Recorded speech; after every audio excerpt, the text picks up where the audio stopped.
உன்னை விட்டால் உன்னை வெல்ல யாரும் இந்த மண்ணில் இல்ல என்று சொல்ல நீ இன்று வா.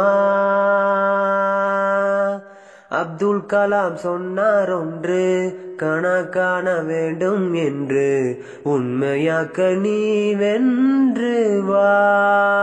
தேடலுக்கு தேவை நல்ல கனா, தேடிவிடு ஆழம் உள்ள கனா, தேதிகளை வரலாறாக்கும் கனா வேண்டும் வேண்டுமே. தோல்விகள் கற்க செய்யும் கனா, வெற்றிகளில் நிற்க செய்யும் கனா. காணலாம் வா வா வா நீ எல்லை இல்லையே. நீ நீ நீ நீயாக இரு, தீ தீ தீ தீயாக சுடு. நான் நான் நாளோடு எழு, அச்சம் மறு. அனைவருக்கும் உயராய்வு மற்றும் வேல் அலைவரிசையின் அன்பு வணக்கம். திங்களை போற்றுதும் திங்களை போற்றுதும், கொங்கு அலர்ந்தார் சென்னி குளிர்வெண் குடை போன்று இவ் அங்கன் உலகளித்தலான். ஞாயிறு போற்றுதும் ஞாயிறு போற்றுதும், காவிரி நாடன் திகிரி போல் பொற்கோட்டு மேறு வளம் திரிதலான். மாமழை போற்றுதும் மாமழை போற்றுதும், நாம நீர் வேலி உலகிற்கு அவன் அளிப்போல் மேல் நின்று தான் சுரத்தலான்.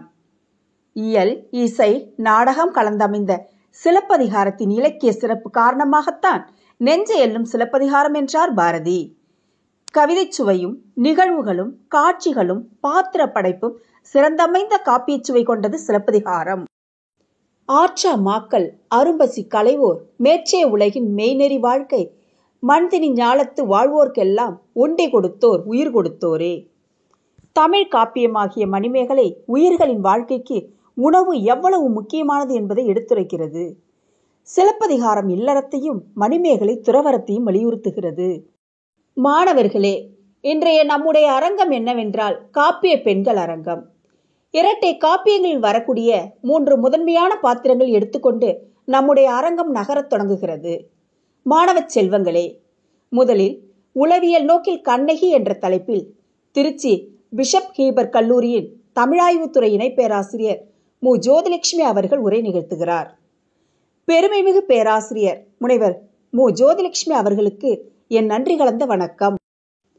அடுத்து மாதவியின் மனதோடு என்ற தலைப்பில் நே. சுதா, உதவி பேராசிரியர், அரசு கலை மற்றும் அறிவியல் கல்லூரி, சிவகாசி, நமக்காக உரை நிகழ்த்துகிறார்.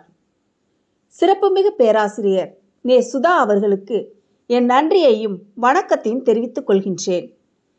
அதற்கு அடுத்ததாக புரட்சி பெண் மணிமேகலை என்ற தலைப்பில் நமக்காக உரை நிகழ்த்துகிறார் மா. பொற்கடி, உதவி பேராசிரியர், அல்ட்ரா கல்லூரி, மதுரை, மேன்மைமிகு பேராசிரியர் மா. பொற்கொடி அவர்களுக்கு நன்றியோடு வணக்கங்களை உரித்தாக்குகின்றேன். மாணவ செல்வங்களே, இக்கதாபாத்திரங்களின் மென்மையான, மேன்மையான, வீரமான, அறத்தின் வழி உணர்த்தக்கூடிய கருத்துக்களை நீங்கள் உணர வேண்டும் என்பதே இவ்வரங்கத்தின் நோக்கமாகும். ஆன்றோர்கள், சான்றோர்கள், பயனர்கள் அனைவருக்கும் என் மகிழ்வான வணக்கம். மேலும் இன்றைய நிகழ்ச்சியின் தொகுப்பாளர் பேராசிரியர் அபிலா அவர்களுக்கும், நன்றியுரை வழங்கிய பேராசிரியர் கயல்விழி அவர்களுக்கும், தொகுப்பாளினி அமிர்தினி சுரேஷ் அவர்களுக்கும் என் அன்பு வாழ்த்துக்கள். வாருங்கள் உலகத்தமிழ் மாணவர்களே, கற்பு நிலை என்று சொல்ல வந்தார் இரு கட்சிக்கு மஃது பொதுவில் வைப்போம். ஆண் பெண் சமநிலையை உணர்த்துவோம். நீதி வழுவாமல் வாழ்வோம். அறத்தை வலியுறுத்துவோம். உலக உயிர்களின் பசிப்பினியை போக்குவோம். நம்முடைய தமிழ் இலக்கண இலக்கியங்களை மறவோம். அனைவரும் தமிழால் இணைவோம். நான் உங்கள் முனைவர் சே. அஜிதா, துறை தலைவர், தமிழ் உயராய்வுத்துறை, திருவிக அரசு கலைக்கல்லூரி, திருவாரூர். நன்றி, வணக்கம். அனைவருக்கும் வணக்கம். காப்பிய தலைவி கண்ணகி, அவளும் தான் போதில்லா திருவினாள், புகழுடைய வடிவு என்றும், தீது இலா வடமேனின் திறம் இவள் திறம் என்றும், மாதரா தொழுது ஏத்த வயங்கியம் பெருங்குணத்து காதலால் கண்ணகி இவள் காப்பிய தலைவி. மாநாயகனின் ஒரே செல்வ மகள் இவள். திருமகளை போன்ற வடிவமும், அருந்ததி போன்ற கற்புடைய கற்பு கரசி. பதிபக்தி மாதரால் தொழுதும் ஏற்கத்தக்க நற்குணங்கள் நிரம்பியவள் என்றும், கற்புடைய தெய்வ இன்பம் யாம் கண்டிடாமல் என்றும் சங்க இலக்கியமான சிலப்பதிகாரத்தில் கூறுகிறது கண்ணகியை பற்றி. மாதவியோ கண்ணகியின் எழுத்தும் எண்ணும் இயல் 5 பண் 4 பின்னின்ற கூத்து 11 மணல் மேல் போகினான் பூம்புகார் பொன் தேடி மாதவி தன் வாக்கினால் ஆட அரங்கில் வந்து சிலப்பதிகாரம் காவியத்தில் கண்ணகிக்கு அடுத்தபடியாக வரும் பெண் காப்பியம். இந்த நாட்டிய நாயகி பேரழகி.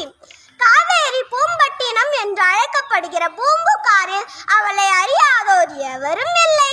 மாதவியின் ஆடல் திறமையை கண்டு சோழ மன்னன் 1008 பொற்காசுகளை தலைக்கோல் பட்டத்தையும் தந்து கௌரவித்தார்.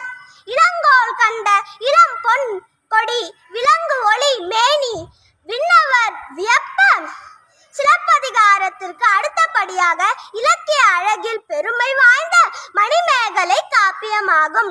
இக்காப்பிய தலைவி மணிமேகலை ஆவாள். சிலப்பதிகார காப்பியத்தில் இடம்பெறும் கோவலனும் மாதவியும் வாழ்க்கை நடத்திய பயனாக மணிமேகலை மகளாக பிறந்தாள். மணிமேகலை சிறு வயதில் இருந்து துறவற வாழ்க்கையை மேற்கொண்டு அறங்களை போதித்து அறவழி வாழ்க்கையை மேற்கொண்டாள். மணிமேகலைக்கு கிடைக்கப்பட்ட அக்ஷய பாத்திரம் மூலம் உலக மக்களின் பசியை போக்கினாள் என மணிமேகலை காப்பியம் கூறுகிறது. இந்த அருமையான நிகழ்ச்சியை ஏற்பாடு செய்திருக்கும் திருவிக அரசு கலைக்கல்லூரி தமிழ் உயர் ஆய்வுத்துறை தலைவர் முனைவர் அஜிதா அவர்கள் மற்றும் வேல் அறக்கட்டளையின் சார்பாக காப்பிய பெண்கள் அரங்கத்திற்கு வருக என வரவேற்கிறோம். வாருங்கள் உறவுகளை, காணொலிக்குள் செல்வோம். என் பெயர் அமிழ்தினி. நன்றி, வணக்கம்.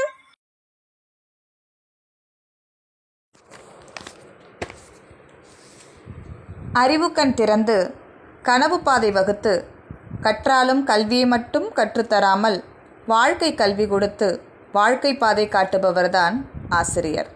அந்த வரிசையில் தன்னுடைய 15 வருட கல்வி பணியில் பல வெற்றி மாணவர்களை உருவாக்கியவர்தான் திருச்சிராப்பள்ளி பிஷப் ஹீபர் கல்லூரி தமிழாய்வுத் துறையில் இணை பேராசிரியராக பணியாற்றி வரும் முனைவர் மு. ஜோதிலட்சுமி அவர்கள். இவர் தனது முதுகலை படிப்பிலும் ஆய்வியல் நிறைஞர் படிப்பிலும் முனைவர் பட்ட படிப்பிலும் இலக்கணத்தை ஆய்வு செய்த இலக்கண வித்தகர்.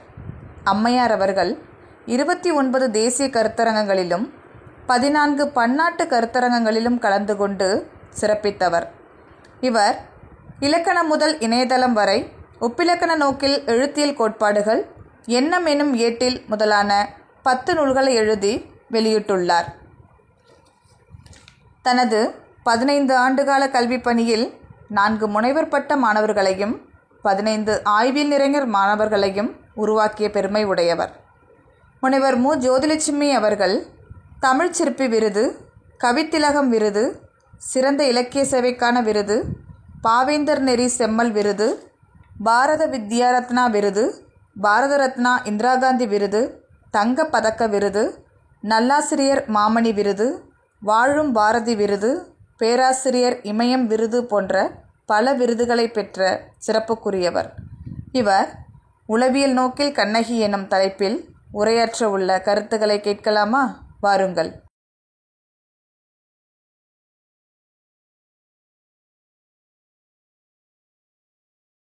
நல்லதோர் வீணை செய்து அதை நலங்கட புழுதியில் எரிவதுண்டோ? சொல்லடி சிவசக்தி, என்னை சுடமுகம் அறிவுடன் படைத்து விட்டாய்.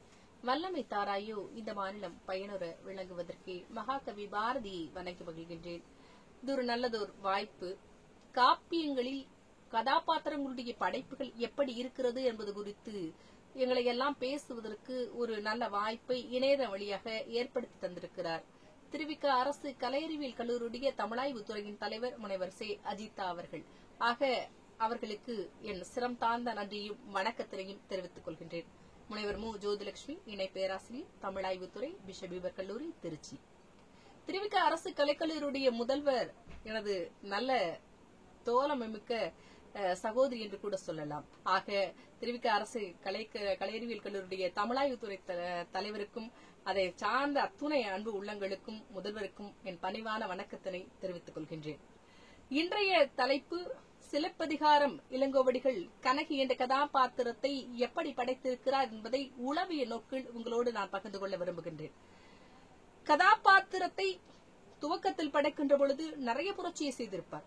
மூவேந்தர்களை பற்றிய காப்பியம் என்பது தெரியும், முத்தமிழ் காப்பியம் என்பது தெரியும். இன்னும் சொல்ல போனால் திராவிட கழகத்துக்கு மிகப்பெரிய புரட்சி ஏற்படுத்தி கொடுத்த காப்பியம் சிலப்பதிகாரம் என்பது நாம் அனைவரும் அறிந்த ஒன்றே ஆகும். ஆக கண்ணகி என்ற கதாபாத்திரம் உளவிய நோக்கில் எப்படி படைக்கப்பட்டிருக்கிறது அதை குறித்துதான் உங்களோடு நான் பகிர்ந்து கொள்ள விரும்புகின்றேன். கண்ணகி என்ற கதாபாத்திரத்தை துவக்கத்தில் கோவலனுக்கும் கண்ணகிக்கும் திருமணம் நடைபெறும். திருமணம் நடைபெற்ற பிறகு முதலிரவு காட்சியில் கோவலன் புகழுவான். அந்த புகழக்கூடிய அத்துணை செய்தியும் ஆசர் பொன்னே, வளமுறி முத்தே, காசர் விரையே என்றெல்லாம் அவன் புகழ்வான். அப்படி புகழுகின்ற பட்சத்தில் கூட அவள் அமைதியாக நாணத்தோடு இருக்கக்கூடியதாக இளங்கோவடிகள் அந்த காட்சிப்படுத்தி இருப்பார். இன்னொரு சிறப்பான ஒரு விஷயத்தை பார்ப்போம். அந்த கதாபாத்திரங்களுக்கிடையே என்னாகும் என்றால், இரண்டு பேரையும் திருமணம் செய்த பிறகு அவர்கள் அதை தனி கொடுத்தனம் வைத்திருப்பார்கள். ஆக சிலப்பதிகாரம் 2ஆம் நூற்றாண்டு என்கிறார்கள். அத்தகைய சூழலில் கூட அந்த கணவன் மனைவி இருவருடைய வாழ்க்கைக்கு தனி கொடுத்தனமாக வைத்திருக்கிறார்கள் என்ற பொழுது மிகுந்த ஆச்சரியமாக இருக்கிறது. இன்னொரு விஷயம் இதில் என்ன என்றால், ஒரு மிகப்பெரிய வணிகர்களுடைய புதல்வனும் புதல்வியும் இவர்கள் இருவரும். ஆக இவர்களுடைய இல்லற வாழ்க்கை அத்துணை சான்றோர்களால் வாழ்த்தப்பட்டு மிக இன்பமாக தொடங்கப்பட்ட ஒன்றாகும். இப்படிப்பட்ட இந்த கதாபாத்திரத்தை பொறுத்தவரையிலும் மிக அவளுடைய அந்த அழகு நல்லை புகழக்கூடியதெல்லாம் மிக அழகாக புகுந்திருப்பார்கள். ஆக பெண்களை பற்றி வர்ணனை செய்வதற்கு சொல்லவும் வேண்டுமா இலக்கியம் என்ற அளவுக்கு கண்ணகி என்ற கதாபாத்திரம் படைக்கப்பட்டிருக்கும். ஆக இப்படி படைக்கப்பட்ட கதாபாத்திரம் அடுத்தடுத்த நகர்வுகளில் எப்படி இருக்கிறது என்பதை நாம் நிச்சயமாக அறிந்து கொள்ள வேண்டும். இதில் இயற்கையை பற்றி பாடிய மரபு இளங்கோவடிகளை பாராட்டக்கூடிய ஒன்று விஷயம். அரசர்களை புகழ்ந்து பாடிவிட்டு ஒரு காப்பியம் தொடங்கக்கூடிய மரபிலிருந்து முற்றிலும் மாறுபட்டு எப்படி அவர்கள் இயற்கையை புகழ்ந்து திங்களை போற்றுதும் திங்களை போற்றுதும் என்று, ஆக இயற்கையை ஞாயிறு போற்றுதும் ஞாயிறு போற்றுதும் மாமலை போற்றுதும் மாமலை போற்றுதும் என்று இயற்கைதான் கடவுள், இயற்கைதான் நம்ம வழிநடத்தக்கூடிய கடவுள் என்பதை மிக மிக உன்னதமாக இளங்கோவடிகள் படைத்து காட்டியிருப்பார். இப்பொழுது இந்த கதாபாத்திரம் நகர்கிறது. இந்த அமைதியாக இருக்கக்கூடியவள் இந்திர விழா நடக்கிறது 28 நாட்கள். இந்த இந்திர விழா நடக்கின்ற அந்த சூழலில் தான் கோவலன் கண்ணகி அழைத்து வருகின்றான். அழைத்து வருகின்ற அந்த பூம்புகா நகரத்தில் அவன் அழைத்து வருகின்ற பொழுதுதான் மாதவியை பற்றி அவன் கேள்விப்படுகின்றான். இன்னும் சொல்ல போனால் கதாபாத்திரத்தில் கோவலன் மாதவியை பற்றி அவனுக்கு எதுவுமே தெரியாது. அங்கு அவள் என்ன செய்வாள் என்றால், ஒரு வயதான பெண்மணி மாதவியை ஒரு மரகத மாலையை வாங்குவோர்களுக்கு தருவேன் என்று கூவி கூவி விற்று கொண்டிருப்பார். ஆக அவள் விற்று கொண்டிருக்கக்கூடிய அந்த மாலையை வாங்கி அவளை காப்பாற்ற வேண்டும் என்று அவளிடம் பரிந்துரை செய்வதே கண்ணகிதான். ஆக அதை வாங்கிய பிறகு மாதவியுடைய அந்த நடனத்தை காண்கின்றான். நடனத்தை கண்ட பிறகு கூட அதை கண்டுவிட்டு செல்லலாம் என்றுதான் அவன் சென்று விடுகிறான். ஆக இப்படித்தான் கதாபாத்திரம் முழுவதுமே நீங்கள் கதையை வாசிக்கின்ற பொழுது நம்மளால் புரிந்து கொள்ள முடியும். ஆனால் அவன் சென்ற பிறகு அவனது நினைவாகவே மாதவி இருக்கின்ற பொழுது மாதவி தன்னுடைய தோழியை அனுப்புகிறாள். தோழி வந்த பிறகுதான் அவள் என்ன செய்கிறாள், அவளுடைய நிலைமையை பற்றி கூறுகின்ற போது கண்ணகிதான் திரும்பவும் கோவலனை மாதவி வீட்டுக்கு அனுப்பி வைக்கிறாள். மாதவி வீட்டுக்கு அனுப்பி வைக்கக்கூடிய அளவுக்கு அவளுடைய மன தைரியம் இருக்கிறதே, மிக தைரியமான பெண் இவள் என்று நாம் நினைத்து விடலாம் என்று நினைத்தால் நிச்சயமாக கிடையாது என்பதை நீங்கள் சிலப்பதிகாரத்தில் கோவலன் திரும்பி வருகின்ற பொழுது உணர முடியும். ஆக இவள் அனுப்பி வைக்கின்றால் அவருடைய நிலைமையை கண்டு இறங்கி அவள் இறந்து விடுவாளோ என்று பயந்து இவனுடைய நினைப்பில் இருக்கிறான் என்று அனுப்பி வைப்பாள்.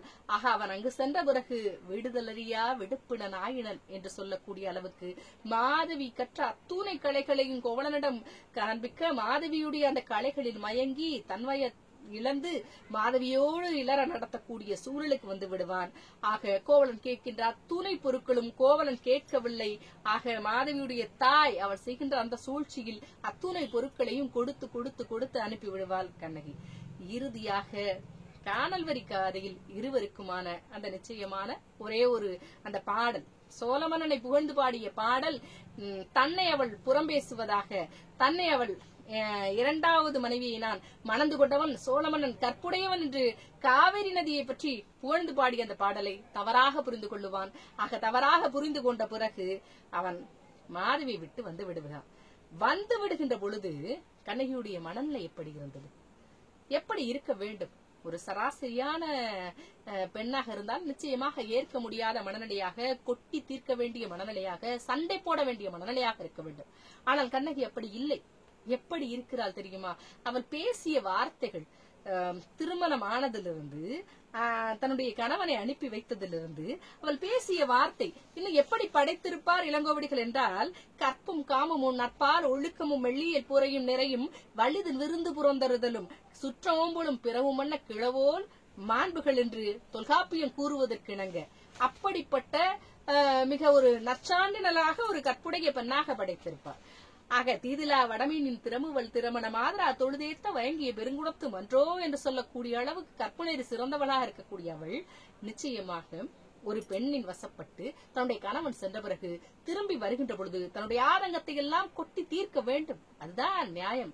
ஆனால் அவள் அது எதையுமே சொல்ல மாட்டாள். அவள் சொல்லிய வார்த்தை, ஐயா மாப்போசி அவர்கள் சுட்டி காட்டுவார்கள், சிலம்புல கொன் என்று 8 சொற்களை மட்டுமே கண்ணகி பயன்படுத்தியதாக. சிலம்புல கொன், அந்த சிலம்பு இருக்கிறது, அவ்வளவுதான். அந்த சிலம்புல கொன் என்கின்ற பொழுது எல்லாவற்றையும் இழந்து நிற்கின்ற பொழுதும் நிச்சயமாக நீ வருந்தாதே, இந்த சிலம்பை விற்று நிச்சயமாக பிழைத்து விடலாம் என்ற அந்த ஒரு வரிகள் மட்டும்தான்.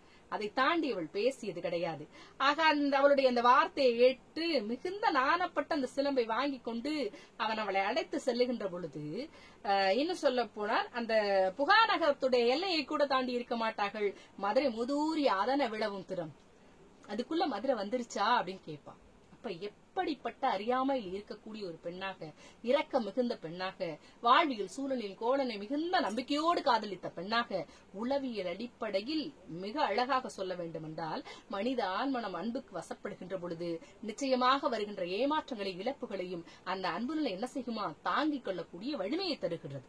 ஆக இந்த வலிமையை தாங்கிக் கொள்ளக்கூடிய இந்த கதாபாத்திரம் தான் யாருக்காக இத்துணை இழப்பு, யாருக்காக இத்துணைய பொறுமை என்றால், கோவலன் நிச்சயமாக அவனோடு வாழ்க்கை நடத்துவோம் என்ற ஒரு நம்பிக்கை, அவன் மீது வைத்திருக்கக்கூடிய அளவில்லாத அந்த அன்பு, அந்த காதல் தான் அவளை என்ன செய்கிறது, மிக மிக மிக மிக மௌனமான ஒரு கதாபாத்திரமாக இளங்கோ படைத்து செல்லுகிறார்.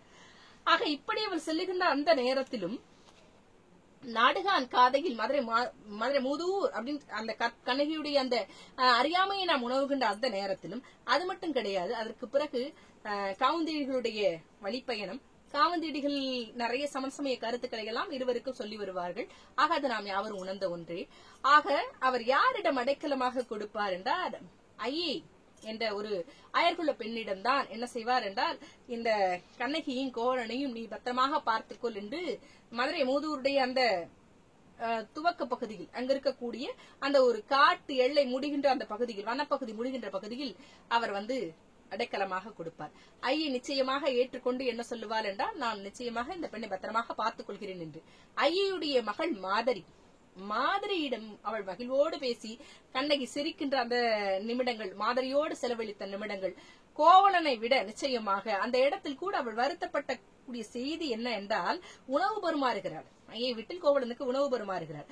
உணவு பருமாறுகின்ற பொழுதுதான் சொல்றார், அறவோர்க்கு அழித்தலும் அந்தன ஓம்போலும் துறவோர்க்கு எதிர்தலும் தொல்லோர் சிறப்பின் விருந்ததிர் கோடலும் இழந்த எண்ணெய், தொல்லோர் சிறப்பின் விருந்ததிர் கோடலும் இழந்த எண்ணெய்.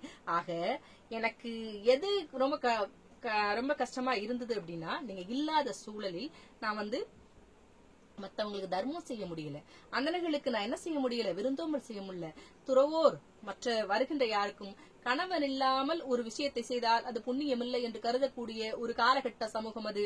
ஆக உங்களோடு சேர்ந்து நான் விருந்தோம்பல் செய்ய இயலவில்லையே, அதை இழந்து விட்டேனே என்று நான் வருந்துகிறேன் என்ற ஒரு வார்த்தையை அங்கு அவள் உணவு பருமாறுகின்ற பொழுது கூறுகிறார். அதற்கு பிறகு அவர் பேசக்கூடிய விஷயம் அடைக்கல காதை தான்.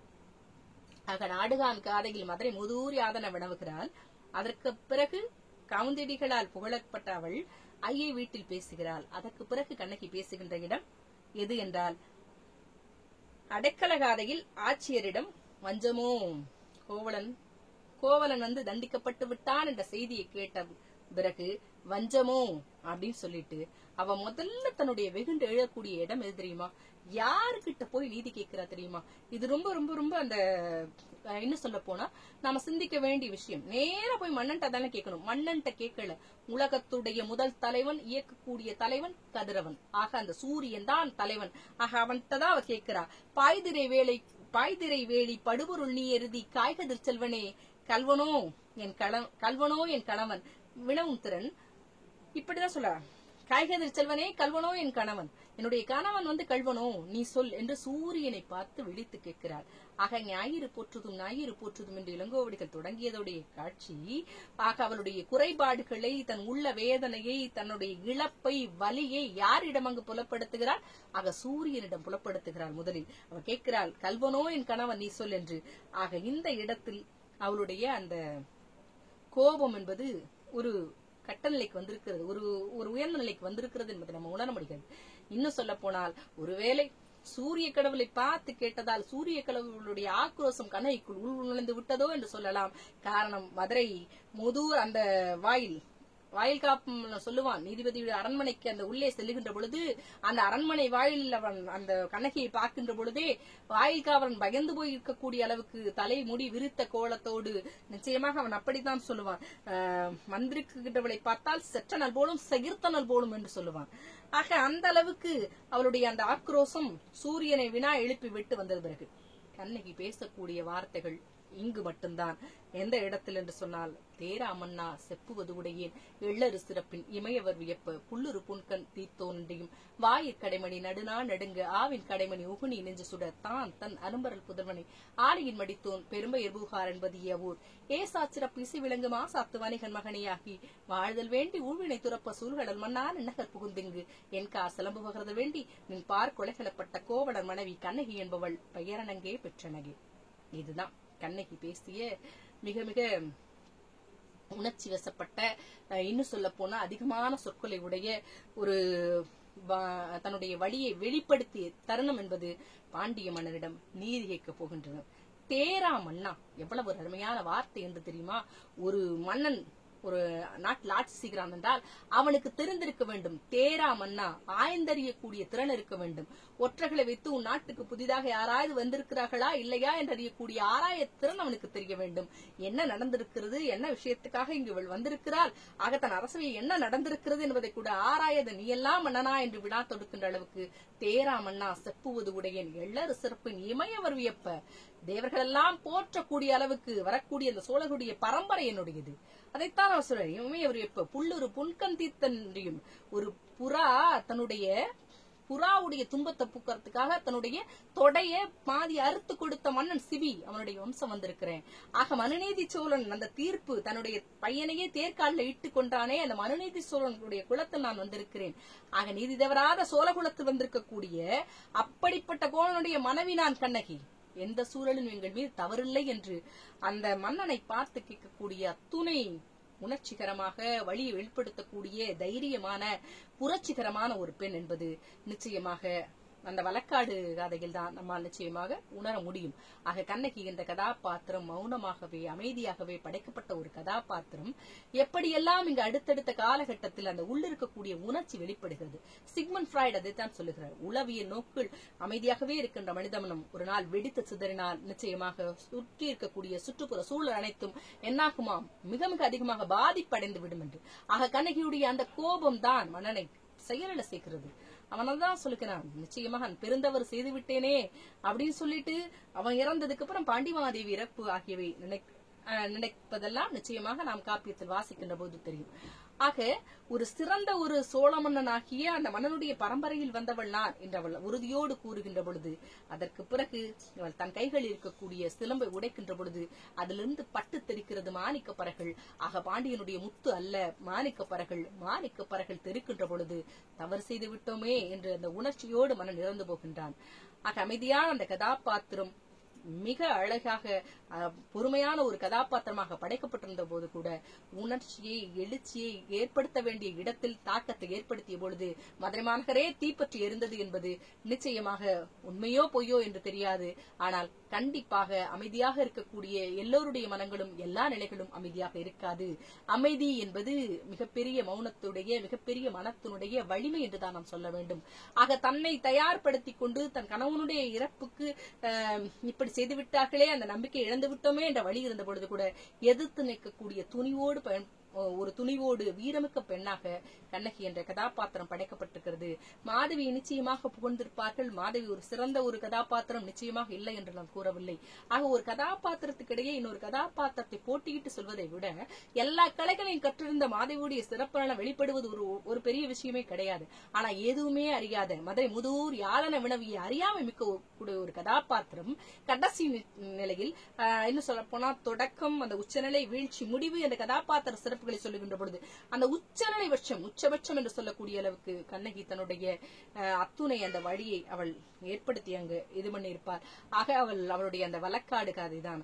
வார்த்தைகளை மிக குறைவாக பேசுகின்றவர்கள் எல்லாமே நிச்சயமாக விஷயம் தெரிந்தவர்கள் என்றுதான் அர்த்தம் என்று சொல்லுவார்கள். ஆக அந்த குறைவான வார்த்தைகளாக பேசிக்கொண்டே இருந்தாலும் கூட, இன்னும் சொல்ல போனால் நீங்கள் அவளுடைய தோழி தேவந்தியிடம் சொல்லும் போது கூட சூரியகுண்டத்தில் போய் அவள் என்ன சொல்லுவா, தலைமூழ்கிட்டு வா போது எங்களுக்கு மூழ்குதல் வெம்குல வழக்கன்று என்று சொல்லுவாள். ஆக எல்லா இடத்திலும் மரபு சார்ந்து இருக்கக்கூடிய அவள் கடைசி நேரத்தில் தன்னுடைய கணவனை விசாரிக்க கூட இல்லாமல் கொன்று விட்டானே என்ற அந்த பாண்டிய மன்னனை, அது மன்னன் என்ற நோக்கு இல்லை, கவுந்தியடிகளிடம் பேசிக் கொண்டு வருகின்ற பொழுது அறியாதவள் தான், ஐயை வீட்டில் கூட அவள் அறியாதவள் தான். ஆக மிக மிக மிக மிக மிக மென்மையான ஒரு கதாபாத்திரம் உளவிய நோக்கில் அது வெகுண்டெழுகின்ற பொழுது அந்த இழப்பை, ஏமாற்றத்தை, வழியை ஏற்படுத்துகின்ற பொழுது அதனுடைய வீரியம், அதனுடைய வார்த்தைகள் நிச்சயமாக இந்த என்ன செய்யும் என்றால் பிரபஞ்ச களத்தில் மிகப்பெரிய மாற்றத்தை ஏற்படுத்தி விடும் என்பதற்கு கண்ணகி கதாபாத்திரம் மிக சரியான உதாரணம் என்றுதான் சொல்ல வேண்டும். காப்பியத்தை வாசிக்கின்ற பொழுதெல்லாம் கண்ணகியுடைய அந்த ஏன் இவ்வளவு பொறுமை என்றெல்லாம் நாம் நிச்சயமாக திட்டுவோம். நிச்சயமாக நாம் இப்படியெல்லாம் இருக்க முடியுமா என்று இன்னும் அதிகமாக புகழுகின்ற போது, தீதிலா வடமினின் திறமுவள் மாதரா தொழுதேத்த வயங்கிய பெருங்குணத்து மன்றோ என்று அதிகமாக புகழுகின்ற பொழுது கூட புகழ்ச்சிக்கு மயங்காத மனிதமனம் இல்லை என்று சொல்வார்கள். புகழ்ச்சிக்கு மயங்காத அந்த மனித மனமாக எந்த சூழலிலும் அந்த நடுநிலை தவறாத அந்த நினைவோடு வாழ்ந்து இறுதியாக ஒரு மன்னன் என்ற நிலையில் கூட அவன் மன்னன் என்ற அச்சமெல்லாம் அவளுக்கு இல்லை. அந்த வெகுண்டு எழுதுகின்ற பொழுது ஒரு பொய்யை எந்த அளவுக்கு தாங்க முடியாது என்ற பொழுது உண்மையினுடைய அந்த வீரியம், உண்மையினுடைய அந்த வெளிப்பாடு மிக ஆக்ரோஷமாக இருக்கும். நிச்சயமாக அது அந்த கோவலனுடைய இழப்பு என்கிற பட்சத்தும் கிடையாது, நீதி கேட்க வேண்டும் என்ற அந்த ஒரு உணர்வு, அந்த பெண்ணியம் என்பது அந்த உளவியல் வெளிப்பாடாக இங்கு வெளிப்பட்டிருக்கிறது என்பதுதான் நாம் சிலப்பதிகாரம் என்ற ஒரு காப்பியம் வழியாக அறிந்து கொள்ள வேண்டிய விஷயமாகும்.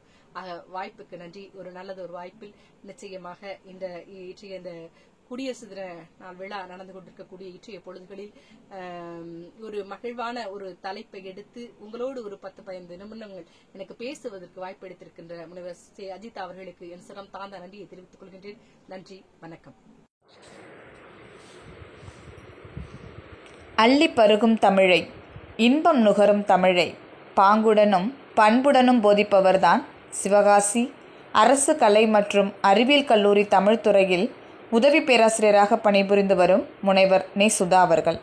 இவர் தனது முதுகலை படிப்பிலும் ஆய்வில் நிறைஞர் படிப்பிலும் முனைவர் பட்ட படிப்பிலும் பக்தி இலக்கியத்தை ஆய்வு செய்தவர். பக்தி இலக்கியத்திலும் சித்தர் இலக்கியத்திலும் புலமை பெற்றவர். மாநில அளவிலும் தேசிய மற்றும் பன்னாட்டு அளவில் நடைபெற்ற ஆய்வு கருத்தரங்கங்களில் கலந்து கொண்டு 32 ஆய்வு கட்டுரைகளை வழங்கி சிறப்பித்துள்ளார். இவர் மதுரகவி, பாஸ்கராஸ் மற்றும் மெய்ஞானத்தில் விஞ்ஞானம் போன்ற நூல்களை எழுதியுள்ளார்.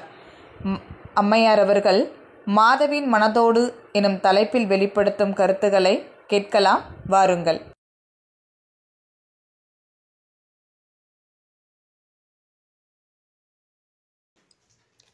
இறைவனுக்கும் தாய் தமிழுக்கும் என் முதல் வணக்கம். உயராய்வு மற்றும் வேல் யூடியூப் சொந்தங்கள் அனைவருக்கும் என் சிரம் தாழ்ந்த கரம் குவிந்த அடுத்த வணக்கங்கள். நான் சுதா, அரசு கலை மற்றும் அறிவியல் கல்லூரி சிவகாசி தமிழ்துறை பேராசிரியர்.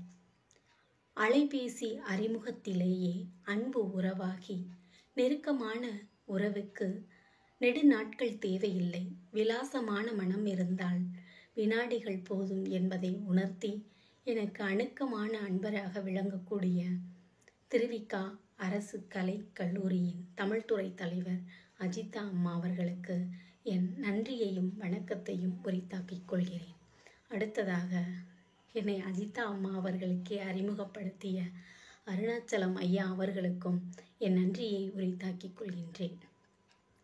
கற்போர் கேட்போர் உள்ளங்களை எல்லாம் கொள்ளை கொள்ளும் பேராற்றல் அக்காவியத்திற்கு உண்டு என்பதை உணர்ந்து நெஞ்சை அள்ளும் சிலப்பதிகாரம் என்றொரு மணி ஆரம் படைத்த தமிழ்நாடு என்று போற்றிய என் பாட்டன் பாரதியின் அடி போற்றி மாதவியின் மனதோடு ஒரு பயணத்தை நான் தொடங்குகின்றேன். ஆம், மாதவியின் மனதோடு ஒரு பயணம், இதுதான் என்னுடைய தலைப்பு. 2500 ஆண்டுகளுக்கு முன்பு தோன்றி இன்று வரை கன்னித் தமிழாகவே பயணித்து கொண்டிருக்கக்கூடிய தமிழ்மொழி இலக்கியங்கள், இலக்கணங்கள், புராணங்கள், இதிகாசங்கள், காப்பியங்கள், நாடகங்கள், நாவல்கள், சிறுகதைகள், புதுக்கவிதைகள், ஹைக்கூ கவிதைகள், சென்றிய கவிதைகள், இருண்மை கவிதைகள் என்று பல்வேறு வடிவங்களை எடுத்துக்கொண்டு காலந்தோறும் பயணித்து கொண்டே வருகிறது. ஏன்? மனிதன் மனிதனாக வாழ வேண்டும். அதற்கான அறங்களை சொல்லிக்கொண்டே இருக்க வேண்டும், அவனுடைய தன்மைக்கு ஏற்ப என்பதனால் அது காலந்தோறும் பயணித்து கொண்டே வருகிறது. அந்த அடிப்படையில் சிலப்பதிகாரம் என்றொரு காப்பியம். இக்காப்பியம் முதன்மை காப்பியம், முதல் காப்பியம், முத்தமிழ் காப்பியம். அறம், பொருள், இன்பம், வீடு என்னும் 4 உறுதிப் பொருட்களையும் முதலில் உரைத்த முத்தமிழ் காப்பியம் என்று பல்வேறு சிறப்புகளை கொண்ட காப்பியம் இக்காப்பியம். இக்காப்பியத்தில் நான் என்னுடைய அறிவு அளவில் உணர்ந்த சில சிறப்புகளை சொல்கின்றேன். உயர்ந்த ஒரு குலத்தில் பிறந்து நல்லதொரு வளர்ப்பில் வளர்ந்த ஒருவர் தனக்கு எத்தகைய துன்பம் வந்தாலும் அந்த துன்பங்களில் சிக்கிக்கொள்ளாமல், தன்னுடைய வாழ்க்கையிலிருந்து மாறுபடாமல், தன்னை உயர்ந்த வாழ்க்கையாகவே வாழ்ந்து காட்டுபவர்களை இந்த உலகம் போற்றும் என்பதை கண்ணகியின் வாயிலாகவும், தன்னுடைய பிறப்பு, தன்னுடைய தாய், தன்னுடைய சுற்றுச்சூழல் அனைத்து மோசமாக இருந்தாலும் தன்னுடைய ஞானத்தினால் அவள் தன்னுடைய மனதை ஒருநிலைப்படுத்தி வாழ்ந்தால் அவர்களையும் இந்த உலகம் போற்றும் என்பதை மாதவியின் வழியாகவும், மிகப்பெரிய செல்வந்தனாகவும் வீரனாகவும் இருந்தாலும் மனதை கட்டவிழ்த்து விட்டவனை கடவுள் தண்டிப்பான் என்பதை உணர்த்த கோவலனையும் இக்காப்பியம் படைத்திருக்கிறது என்றே நான் ஒவ்வொரு நாளும் உணர்ந்து கொள்கின்றேன். மாதவி மாதவி என்றே தான் சொல்ல வேண்டும். தவம் என்றால் என்ன? சமுதாயத்தில் இருந்து விடுபட்டு காடு மலைகளை எல்லாம் கடந்து சென்று ஒரு அமைதியான இடத்தில் அமர்ந்து கொண்டு கண்களை மூடிக்கொண்டு செய்வதுவா தவம்? அது மட்டுமா தவம்? இல்லை இல்லை. சமுதாயத்தோடு வாழ்ந்து கொண்டு சமுதாயம் கொடுக்கக்கூடிய அடிகளை எல்லாம் பெற்றுக்கொண்டு சமுதாய ஓட்டங்களிலே ஓடிக்கொண்டு தன்னுடைய மனதை மட்டும் ஓடாமல் நடுநிலைப்படுத்தக்கூடியது மிகச்சிறந்த தவமல்லவா? அந்த மிகச்சிறந்த தவத்தை செய்தவள்தான் மாதவி. அதனால்தான் அவள் மாதவி. மாதவியை பற்றி நமக்கு தெரியும். பூம்புகார் நகரிலே ஒரு ஆடல் கணிகையர் குலத்தில் பிறந்த ஒரு பெண்தான் மாதவி. அவள் பல கலைகளை கற்று மிகச்சிறந்த ஒரு கல்வியில் சிறந்தவளாக விளங்குகிறாள். இன்றைய சூழலில் நம்ம கரிக்கோழி என்ற ஒன்றை நாம் பார்த்திருக்கிறோம். அந்த கரிக்கோழியை எப்படி வளர்க்கிறார்கள் என்பது நமக்கு தெரியும். அதற்கென்று ஒரு தனி அறை, அந்த அறைக்குள் கொஞ்சம் இறை, நீர் எல்லாத்தையும் வைத்து பார்த்து பார்த்து பார்த்து பாதுகாத்து 48 நாட்களை முழு வளர்ச்சியோடு வளர்த்தெடுக்கிறார்களே. எதற்காக? கோழியின் நன்மையின் பொருட்டா? இல்லை இல்லை, உண்டு கழிக்க வேண்டும், ஊனை பெருக்க வேண்டும் என்பதற்காகவே. அதை போலத்தான் 5 வயதிலே கலைகள் எல்லாம் கற்றுக் கொடுத்து 12 வயதிலே அரங்கேற்றம் செய்து அவளை முழுமையான கல்வி உடையவளாக வளர்த்தெடுக்கிறாள் சித்ராபதி. எதற்காக? வீதியில் விற்பதற்காக. 1008 பொற்களஞ்சுக்காக வீதியில் வைத்து விற்கப்பட்டால் அழகு, அறிவு, ஆற்றல், பண்பு நிறைந்த மாதவி. எல்லாவற்றையும் கேட்டு முட்டாளாகவே வாழ வேண்டும் என்பது அவளுடைய விதியாக அமைந்து விட்டது. ஆனால் அவள் மிகச்சிறந்த ஒரு அறிவாளி. அவள் நினைந்து கொள்கிறாள், என்னை ஒரு பொருளாக நின்று விற்கிறீர்கள், ஆனால் நான் அவனோடு ஒருவனுக்கு ஒருத்தி என்ற கொள்கையோடு கண்ணியமான ஒரு வாழ்க்கையை வாழ்ந்து என்னை தன்னை உயர்த்தி காட்டுவேன் என்ற மனதில் ஒரு உறுதியோடு வாழ்கிறாள். கோவலன் வருகிறான். கோவலனோடு வாழத் தொடங்குகிறாள். அவள் வாழத் தொடங்கும் போதே அவனை காதலிக்க தொடங்கிறாள். தன்னுடைய மனதில் உள்ள அத்துணை அன்புகளையும் காதலையும் கொட்டி அவனை முழுமையாக காதலித்து வாழ்கிறாள். ஆனால் கோவலனோ அவளை காதலிக்கவில்லை. அறிவில் சிறந்த இந்த மாதவி அதை உணர்ந்து கொள்கிறாள். நாம் மட்டும்தான் அவனை நேசிக்கிறோம், அவன் நம்மை நேசிக்கவில்லை, நிதம் நிதம் யாசிக்கிறான் என்பதை உணர்ந்து கொள்கிறான். நண்பர்களே, நன்கு தெரிந்து கொள்ளுங்கள், நாம் நேசிக்கக்கூடிய ஒருவர் நம்மை நேசிக்கவில்லை என்று தெரிந்தால் என்ன ஆகும்? அதே நிலைதான் மாதவிக்கும். நாம இருந்தால் அழுது புலம்பி இருப்போம், அல்லது அடுத்தவருக்கு தண்டனை கொடுத்திருப்போம், அல்லது தன்னைத்தானே அவ்வாறு தண்டித்து கொண்டிருப்போம். ஆனால் மாதவி அவ்வாறு செய்யவில்லை. எப்படியும் அவனை மாற்றிவிடலாம் என்ற உறுதியான நம்பிக்கை கொண்டவளாகவே காணப்பட்டாள். தொடர்ந்து அவனோடு வாழ்க்கை பயணத்தை தொடங்கினாள். நேரம் கிடைக்கும் பொழுதெல்லாம் அவனுக்கு சில அறிவுரைகளை கூறி வந்தாள். ஆனால் கோவலனோ மாறவில்லை. காலங்கள் உருண்டோடியது. மாதவியும் தாய்மையை அடைந்தாள். மாதவியின் நிலையை பாருங்கள். கணவர் ஒரு ஆடவனோடு வாழும் பொழுது மனைவி என்ற அங்கீகாரமும் கிடைக்கவில்லை. ஒரு குழந்தையை பெற்று தாய்மை அடைந்த போது தாய்மை என்ற அங்கீகாரமும் கிடைக்கவில்லை. இன்றைய சூழலில் வீட்டிற்கு தெரியாமல் திருமணம் செய்து கொண்டு ஓடுபவர்களுக்கு குழந்தை பிறந்தால் கூட அவர்களை அந்த பெற்றோர்கள் ஏற்றுக்கொள்கிறார்கள், அந்த குழந்தையை கொஞ்சுகிறார்கள். ஆனால் அந்த கொடுப்பனை கூட அந்த மாதவிக்கு கிடைக்கவில்லை தோழர்களே. அது எவ்வளவு கொடுமையான ஒரு விஷயம். ஆனாலும் அவள் கலங்கவில்லை. உறுதியான மனதோடு தன்னுடைய வாழ்க்கை பயணத்தை தொடங்கி கொண்டே இருக்கிறாள். இப்படியாக காலங்கள் சென்று கொண்டே இருக்குது. கோவலனுடைய கைப்பொருள் எல்லாம் கரைந்து கொண்டே இருக்கிறது. கோவலன் கைப்பொருள் கரைய கரைய அவனுடைய மனதில் குழப்பங்களும் கேள்விகளும் அதிகமாகிக் கொண்டே இருக்கிறது. என்ன கேள்வி? பொருட்கள் குறைந்தால் சித்ராபதி தன்னை வெளியே அனுப்பிவிடுவாளோ, மாதவி தன்னை குறைவாக நினைத்து விடுவாளோ என்று நினைக்கின்றான். பாருங்கள் நண்பர்களே, உண்மையாகவே அவன் மாதவியை நேசித்திருந்தால் அவள் பொருளுக்காக நம்மோடு வாழவில்லை, அன்பிற்காக வாழ்கிறாள் என்பதை உணர்ந்திருப்பான். இவன் யாசித்து வாழ்ந்ததனால் அவளுடைய நேசம் புரியாமல் போய்விடுகிறது. இப்படியே குழப்பத்தோடு அவனுடைய வாழ்க்கை நகர்ந்து கொண்டே இருக்கிறது. அந்த சூழலில்தான் மாதவி 11 ஆடல்களை ஆடுகின்றாள். கடலாடும் பொழுது கூட அவள் ஒரு பாடலின் வழியாக அவனுக்கு அறிவுரை சொல்ல நினைக்கிறாள்.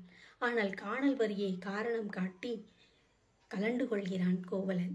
கோவலன் போய்விட்ட செய்தியை உணர்ந்த அவளுடைய மனம் பொறுத்து ஒண்ணாத ஒரு துன்பத்தில் ஆழ்ந்து போகிறது.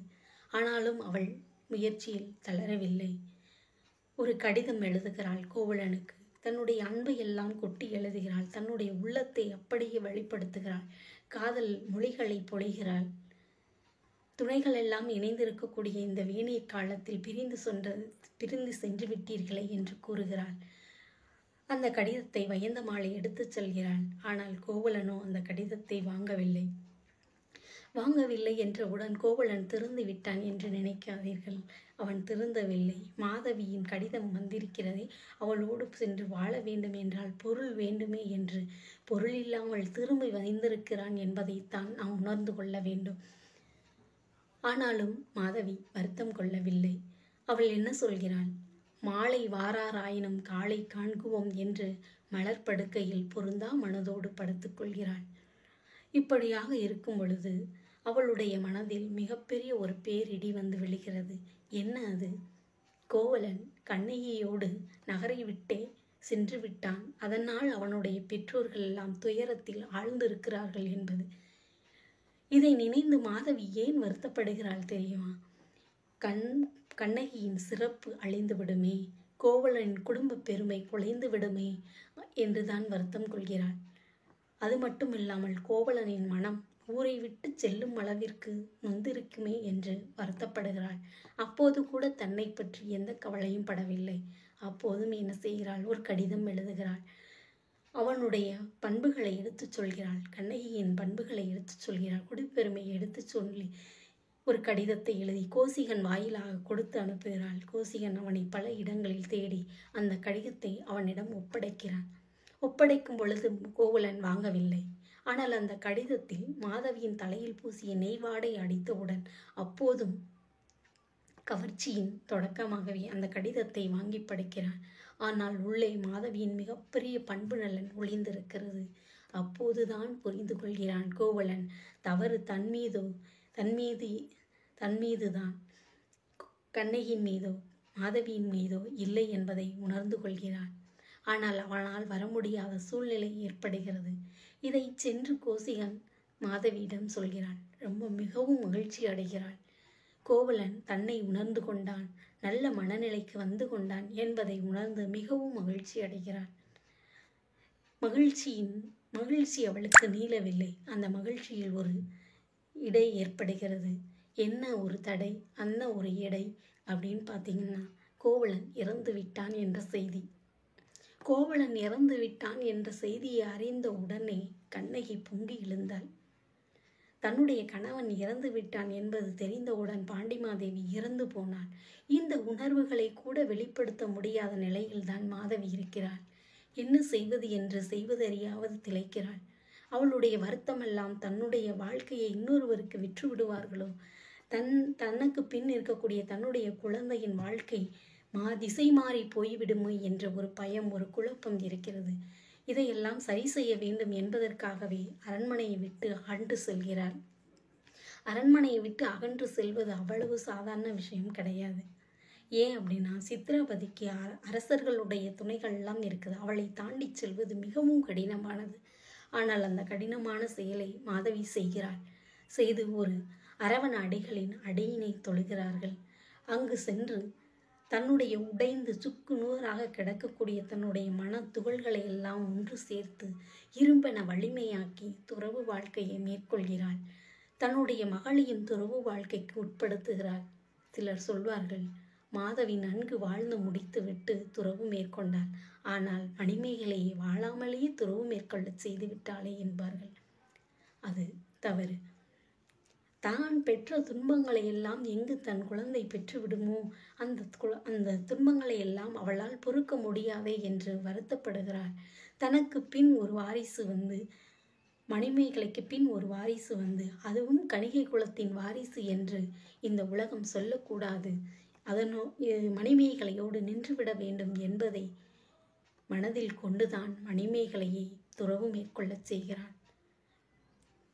கவனிங்க நண்பர்களே, சிலர் சொல்வார்கள், மாதவி இவ்வளவு அறிவுடையவளாக இருக்கிறாள், இவ்வளவு ஞானம் உடையவளாக இருக்கிறாளே, அவள் கண்ணகியின் வாழ்க்கையை ஏன் சீரழித்தாள்? கோவலன் கண்ணகியின் வாழ்க்கையை சீரழிப்பதற்கு தானும் ஒரு காரணம் என்பதை அறிந்திருக்க மாட்டாளா என்று நாம் கேட்போம். ஆனால் அவையெல்லாம் ஒரு யாசகன் என்பதை உணர்ந்து கொண்டுதான் இவ்வாறு நடந்து கொள்கிறாள். ஒரு ஆசிரியர் எப்படி இருப்பாங்க அப்படின்னு நம்ம தெரியும். ஏன்னா ஆசு பிளஸ் எரிதல். ஆசுனா குற்றங்களை களைந்து ஒரு மாணவனை உருவாக்குதல் தான் ஆசிரியன். அந்த ஆசிரியனாக அவள் இருக்கிறாள். யாருடைய குற்றங்கள் எல்லாம் களைகிறாள்? தன்னுடைய மனத்தின் குற்றங்களை களைகிறாள். கோவலனின் மன குற்றங்களை களைகிறாள். மணிமேகலையின் குற்றங்களை களைந்து அவளை நெறிப்படுத்துகிறாள். குரு என்பவன் இருளை அகற்றுபவன். கோவலனின் இருளை அகற்றி, தன்மன இருளை அகற்றி, மணிமேகலையின் இருளை அகற்றி அவளுக்கு ஞானத்தை போதிக்கக்கூடிய குருவாகவும் அவள் விளங்குகிறாள்.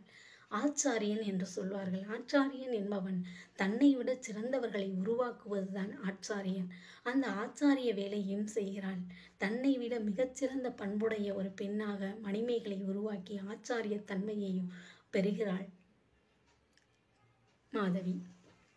இவள் அது மட்டும் இல்லாமல் மிகச்சிறந்த ஒரு தலைமை பண்பு உடையவளாகவும் காணப்படுகிறாள். நமக்கு தெரியும், நெப்போலியன் என்ற ஒரு தலைவன் தான் முன்னே நடந்து பல வழிகளை உருவாக்கி தன் மக்களை எல்லாம் பின்னே அழைத்து சென்றவன். அந்த நெப்போலியன் போலவும் நடந்து கொள்கிறாள். தான் பெற்ற இறை அனுபவங்களை எல்லாம் தன் மக்களுக்கு சொல்லி அவர்களோடு நடந்து சென்று அந்த வழியை அடைய வேண்டும் என்ற முகமது நபியின் தலைமையையும் அவள் பெறுகிறாள். நல்லதொரு மெய்ப்பனாக இருந்து நம் மக்களை எல்லாம் முன்னே அழைத்து சென்று தான் பின்னே செல்லக்கூடிய இயேசு கிறிஸ்துவின் தலைமையும் பெறுகிறாள். இவன் மிகப்பெரிய ஒரு விஸ்வரூபத்தை காட்டுகிறாள். விஸ்வரூபம் என்பது காட்டப்படுவது அல்ல, நாம் காண்பது.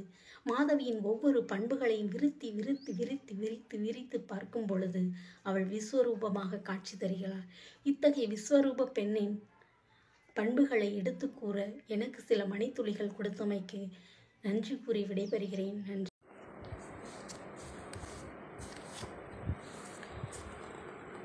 அறிவென்னும் விளக்கேற்றி அன்பென்னும் வழிகாட்டி மாணவர்கள் வாழ்க்கையில் ஏற்றம் பெற உதவிய பேராசிரியர்தான் மதுரை அல்ட்ரா கல்லூரி தமிழ்துறையில் உதவி பேராசிரியராக பணியாற்றி வரும் திருமதி மா பொற்கொடியம்மையார் அவர்கள்.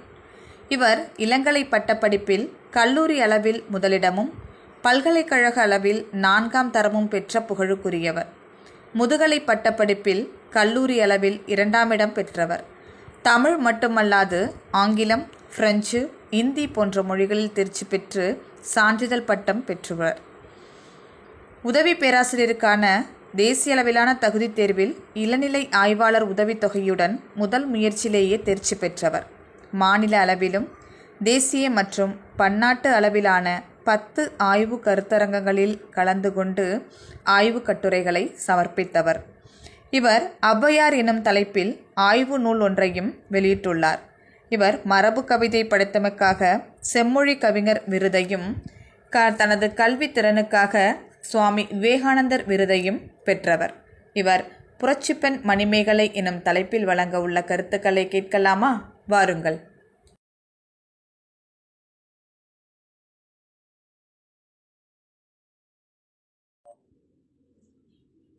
எங்கள் வாழ்வும் எங்கள் வளமும் மங்காத தமிழென்று சங்கே முழங்கு. உருவாய் அருவாய் அறிவில் ஒளிரும் எல்லாம் வல்ல இறைவனை வணங்கி உயிராய் உணர்வாய் என்னுள் உறைந்து நிற்கும் என் தமிழ் தாயையும் முதலில் வணங்குகின்றேன். 1800 ஆண்டு காலத்திற்கும் மிக பழமையான தமிழ் காப்பியமான மணிமேகலை காப்பியத்தின் கதாநாயகியாகிய மணிமேகலை குறித்து சிந்திக்க நல்வாய்ப்பு நல்கிய திருவாரூர் திருவிக அரசு கலைக் கல்லூரியின் தமிழ்துறை தலைவர் முனைவர் அஜிதா அவர்களுக்கும், தஞ்சாவூரை சார்ந்த உதவி பேராசிரியர் முனைவர் ச. அருணாச்சலம் ஐயா அவர்களுக்கும், என் உடன்பிறவா சகோதரி சிவகாசியை சார்ந்த முனைவர் நே. சுதா அவர்களுக்கும் நன்றி கலந்த அன்பு வணக்கம். மேலும் புரட்சிப்பெண் மணிமேகலை குறித்து காணொளி வாயிலாக கண்டுகளிக்கும் அனைத்து நல்லுள்ளங்களுக்கும் மீண்டும் ஒரு முறை வணக்கம். பொதுவாக இந்தியாவில் இயற்கை வளங்கள், நிலம், அதாவது பூமி, மலைகள், நீர்நிலைகள், ஆறுகள், குளங்கள், கடல்கள் உள்ளிட்ட இயற்கை வளங்கள் அனைத்தையுமே பெண்ணின் பெயர் கொண்டு வழங்கப்பெற்றன. அனைத்தையுமே பெண்ணாய் போற்றினர். பெண் ஒரு உற்பத்தியின் குறியீடாக, வளமை மற்றும் செழுமையின் அடையாளமாக போற்றப்பெற்றார். இப்படி பெருமைப்படுத்திய இந்திய மண்ணில்தான் பெண் அடிமை போக்கும் நிலவியது என்றால் அது யாராலும் மறுக்க முடியாத உண்மை.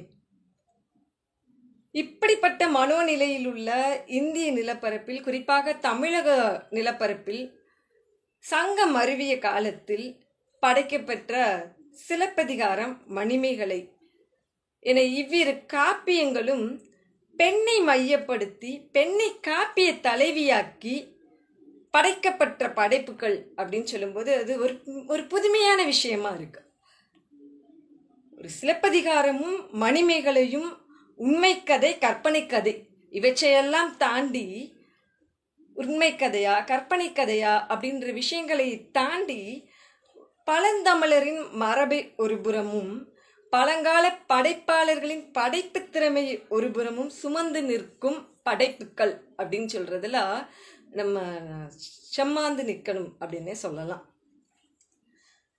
சிலப்பதிகார காப்பிய கதையினுடைய தொடர்ச்சியாக மணிமேகலை காப்பியம் விளங்குகின்றது. கோவலன், கண்ணகி, மாதவி இவர்கள் கதை சிலம்பிலும், கோவலன் மாதவிக்கு பிறந்த மணிமேகலையின் கதை மணிமேகலையிலும் கூறப்படுகின்றது. காப்பியத்தின் தலைவி பெயரே காப்பிய பெயராக மணிமேகலை காப்பியம் விளங்குகின்றது.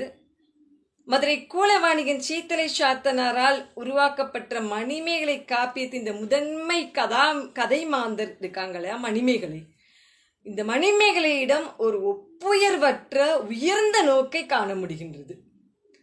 ஆண்வழி சமூகமாக இருந்த காலத்தில் பெண்ணுக்கான முதன்மையும் தலைமை பண்பும் கொண்டு ஒரு லட்சிய கதாபாத்திரத்தை படைக்கவே சாத்தனார் மணிமேகலை காப்பியத்தை எழுதியதாக நான் நம்புகின்றேன். அழகு, இளமை, பண்பு, அறிவு நிரம்பிய ஒரு இளம்பெண் மணிமேகலை.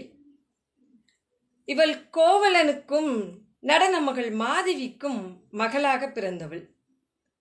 மாதவி வேத்தியல் பொதுவியல் என இருதிற நாடகத்தினையும் அதற்குரிய இசை தாளம் உள்ளிட்ட 64 கலைகளையும் கற்று தேர்ந்தவள். அவளைப் போலவே கலையறிவும் நுண்ணறிவும் வாய்க்க பெற்றவள் மணிமேகலை. அக்காலத்திலே விழா நிகழும் வேளையில் கணிகையர் குல நடன மகளிர் நடனமாடுதல் மரபாக இருந்தது. அவர்கள்தான் ஆடல் நிகழ்த்துவார்கள், அதுதான் மரபாக இருந்தது. அவ்வாறு பழங்காலத்தில் 28 நாள் நடைபெறக்கூடிய இந்திர விழாவில் ஆடல் நிகழ்த்தினர். அவ்வாறு ஒரு இந்திர விழா நாளின் பொழுது நடனமாட கணிகையர் குல பெண்களான மாதவியும் மணிமேகலையும் வர வேண்டும். அவர்கள் வரவில்லை. அவர்கள் வராமல் இருப்பதனை அறிந்த மாதவியின் தாய் சித்ராபதி தீராத துன்பம், தனியாத துன்பம் கொள்கிறாள். தீவக சாந்தி செய்தரு நன்னாள் மணிமேகலையோடு மாதவி வாரா, தனியா துன்பம் தலை தலை மேல் வரா என சித்ராபதி கதாபாத்திரம் கணிகையர் குல பெண்களின் நடனமாடுதல் மரபை கைவிடக்கூடாது என்னும் துடிப்பை காட்டும் கதாபாத்திரமாக பார்க்க முடிகிறது. மாதவியின் தாய் சித்ராபதி காப்பியத்தின் பல இடங்களில் மணிமேகலையை கணிகையாகவே சுட்டுகின்றார்.